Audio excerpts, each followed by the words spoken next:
لا حول ولا قوة إلا بالله العلي العظيم. أعوذ بالله من الشيطان اللعين الرجيم. بسم الله الرحمن الرحيم. رب اشرح لي صدري ويسر لي أمري واحلل عقدة من لساني يفقهوا قولي. حسبنا الله ونعم الوكيل. نعم المولى ونعم النصير. أذهب الله عنهم الرجس وطهرهم تطهيرا.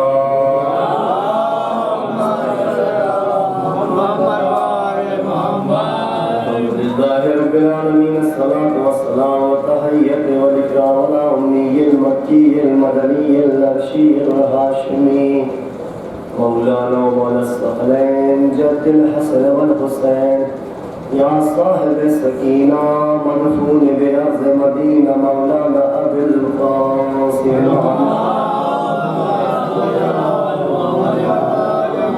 وعلى الطيبين الطاهرين المعصومين أجمعين يومنا هذا إلى قيام يوم الدين. أما بعد فقد قال الله في كتابه الكريم وهو أصدق الصادقين وقوله الحق.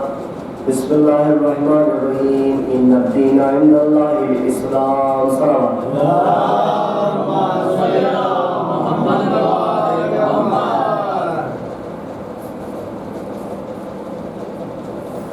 اشرح مجالس حیدر لائٹ ہاؤس سفر المظفر سن 1437 ہجری کی آپ چوتھی مجلس کی چوتھی تقریر سماعت فرما رہے ہیں. کل رات کی مجلس میں نے 1 گھنٹے کی دیوان خانے میں پڑھی تھی، لیکن مجلس جو ہے وہ پڑھی نہیں جاتی، مجلس پڑھوائی جاتی ہے. سامعین چاہتے ہیں تو ذاکر پڑھتا ہے، لیکن جب آپ سو جائیں گے تو ہم بھی اپنے بیان کو ختم کر دیں گے. مسئلہ بیدار ہو تو سنتا ہے تو پڑھنے میں دلچسپی کرنا ہوگی. میں نے آپ کے سامنے قرآن مجید کی وہ آیت جس میں ارشاد ہو رہا ہے ان الدین عند اللہ الاسلام. خدا کے نزدیک دین بس اسلام ہے. اسلام کے علاوہ خدا کے نزدیک کوئی دین ہے نہیں. جبکہ دنیا میں بہت سارے ادیان ہیں، بہت سارے مذہب ہیں. کتنے مذہب ہیں، کتنے دین ہیں، لیکن خدا کے نزدیک جو دین ہے وہ صرف اسلام ہے. کیوں کہا؟ اس لیے کہ یہ اسلام ایسا مذہب ہے کہ اس میں قربانیوں کا جذبہ پایا جاتا ہے. اب جب لفظ اسلام کو ڈیفائن کیا، اس کی جو ہے ڈیفینیشن نکالی، اس کی سندرب سہت ویاخیا کی، اس کی تفسیر کی علماء کرام نے تو کہا کہ اسلام جو ہے وہ لفظ سلم سے مشتق ہے، جس کو جو ہے کہتے ہیں کہ لچیلا دین، جس میں جو ہے فلیکسیبلٹی پائی جاتی ہے. فلیکسیبل اس چیز کو کہتے ہیں، کہا یہ چیز فلیکسیبل ہے، یہ موڑ جاتی ہے، یہ راؤنڈ ہو جاتی ہے. تو یہ وہ دین ہے کہ جو فلیکسیبل دین ہے. اس کی تصدیق سورہ بقرہ میں اللہ نے کی، لا اکراہ فی الدین. دین میں کوئی جبر نہیں ہے، کوئی زبردستی نہیں ہے دین میں. سوچئے سمجھئے تب اسلام کو مانیے. تو اس دین کے اندر جو ہے قربانیاں پائی جاتی ہیں، قربانیوں کا مذہب ہے، قربانیوں کا جذبہ پایا جاتا ہے. اس لیے اللہ نے اس دین کو منتخب کیا، یہ دین میرے نزدیک ہے. اب پسندیدہ ناپسندیدہ کا مسئلہ نہیں ہے. ان الدین عند اللہ الاسلام. خدا کے نزدیک دین بس اسلام ہے. تو ملک بنایا اللہ نے، نبی بنایا اللہ نے، دین بنایا اللہ نے، رحمت بھیجا اللہ نے. دنیا اس کی مالک پروردگار. تو پروردگار نے چاہا کہ میں پہچانا جاؤں، کوئی کنسرن نہ کیا. جب اس نے چاہا میں پہچانا جاؤں تو اس نے نور محمد مصطفیٰ صلی اللہ علیہ وسلم.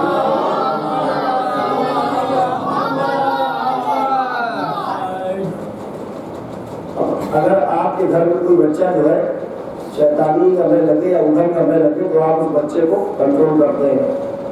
یہ بچہ جو ہے گڑبڑی پیدا کر رہا ہے، گھر کا ماحول خراب کر رہا ہے، اس کو ٹھیک کرو. تو اللہ نے دنیا بنائی، اللہ سب کو پیدا کیا. اللہ کو جو گڑبڑی پیدا کرے گا، جو آتنکواد پھیلائے گا، اس کو اللہ سزا دے گا. سیادہ منتظر کا سلام.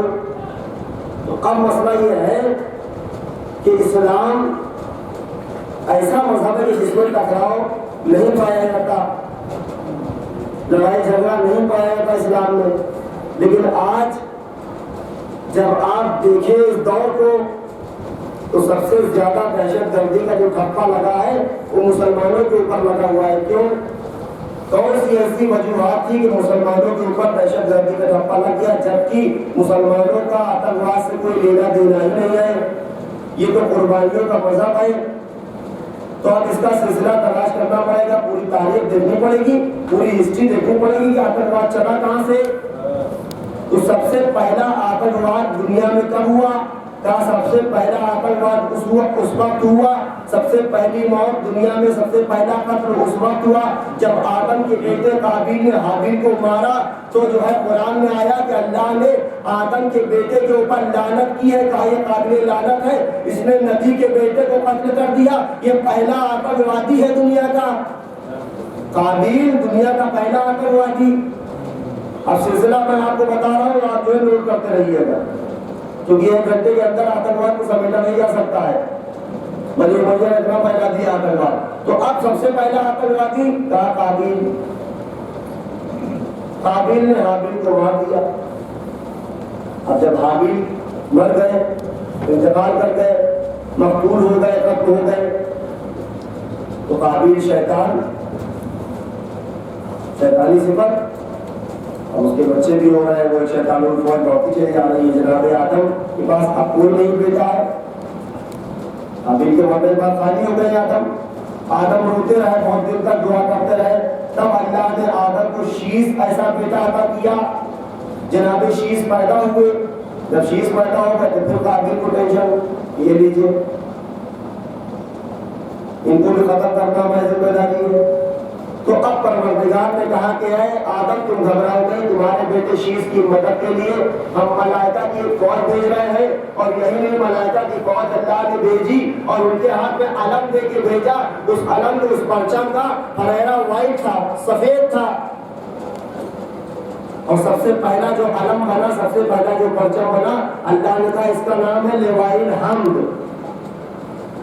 سب سے پہلا پرچم جو بنا اس کا نام اللہ نے حدیث قدسی میں بتایا کہ لواء الحمد ہے.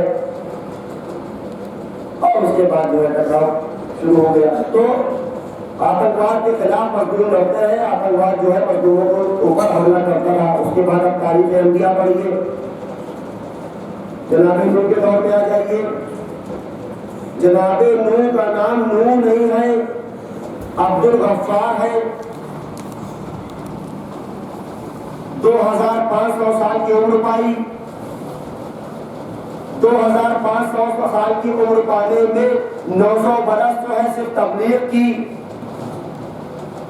900 برس نوح نے تبلیغ کی. جناب نوح نے 2500 سال زندہ رہے. اس کے بعد بھی نوح اپنے بیٹے کو راضی نہ کر سکے، اپنی بیوی کو راضی نہ کر سکے 2500 سال. اور یہاں ایک شب میں جو ہے حسین ظہور کو راضی کر دیا. اسے کہتے ہیں تبلیغ.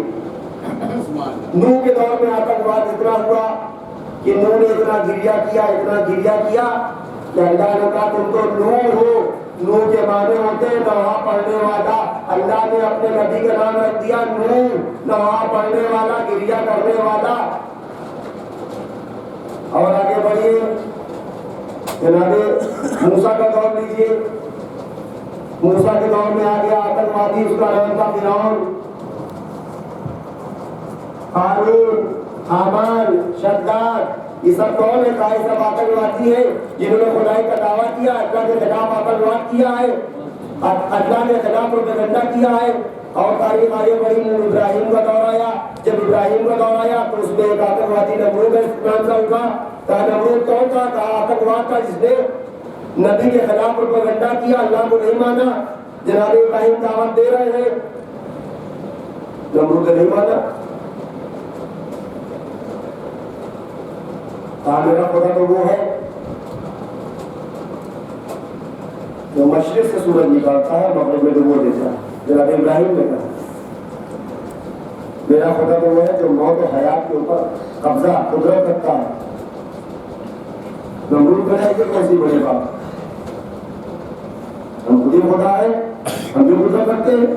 ابراہیم نے کہا کر کے دکھاؤ. اچھا تو قائد خانے میں جناب ابراہیم کے ساتھ گیا اور جانے کے بعد